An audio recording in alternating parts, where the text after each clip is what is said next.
Hi viewers, இன்னைக்கு free டைம்ல என்ன ஒர்க் பண்ணலாம்னு சொல்லிட்டு பார்க்கலாம் வாங்க. நான் வந்து ஃப்ரீயா இருக்கும்போது வந்து நாளைக்கு என்ன செய்யணுமோ அந்த ஒர்க் எல்லாம் வந்து பிஃபோரா செஞ்சு வச்சிருவேன். இந்த டாக் பாத்தீங்கன்னா குட்டியா ரொம்ப சின்னதா வந்து தரையோடவே இருக்கு. அந்த டாகோட நேம் வந்து எனக்கு சரியா தெரியல. உங்களுக்கு என்னன்னு தெரிஞ்சாக்கா எனக்கு கமெண்ட் பண்ணுங்க. எங்க ஸ்ட்ரீட்ல வந்து ஒருத்தவங்க வீட்டுல இருந்துச்சு. ஃப்ரீ டைம்ல என்ன பண்றோம் அப்படின்னு சொல்லிட்டு பாத்தீங்கன்னா மறுநாளைக்கு தேவையான பூண்டு உரிக்கிறது, அதுக்கப்புறம் கீரை எல்லாம் கட் பண்ணி வைக்கிறது, இந்த ஒர்க் எல்லாம் செஞ்சு வச்சோம்னா மறுநாள் வந்து ரொம்ப ஈஸியா இருக்கும். அதனால இன்னைக்கு பாத்தீங்கன்னா ஒரு 6 கட்டு போல கீரை இருக்கு. ஏன்னா வீக்லி 2-3 டேஸ் வந்து கம்பல்சரி கீரை குழம்பு பொரியல் வச்சிடுவேன். அதனால வந்து சண்டேல வந்து வாங்கிடுவேன். அதுக்கப்புறம் மண்டே ஃப்ரீ டைம்ல உட்காந்து எல்லாத்தையுமே வந்து கிளீன் பண்ணி வச்சிருவேன்.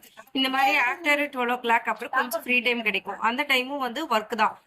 நாளைக்கு என்ன தேவையோ அதை வந்து இன்னைக்கே செஞ்சு வச்சிருவேன். கீரை வந்து கையால கிளீன் பண்ணி வைக்கிறதுனா ரொம்ப லேட் ஆகும். ஏன்னா தனியா எல்லா வேலையும் செய்யறதுனால முடியறது இல்ல. சோ அதனால வந்து சிசர் வச்சு 4 கீரையா எடுத்து வச்சு எல்லாத்தையுமே நல்லா பார்த்துட்டு அதுக்கப்புறம் கட் பண்ணி வச்சிருவேன்.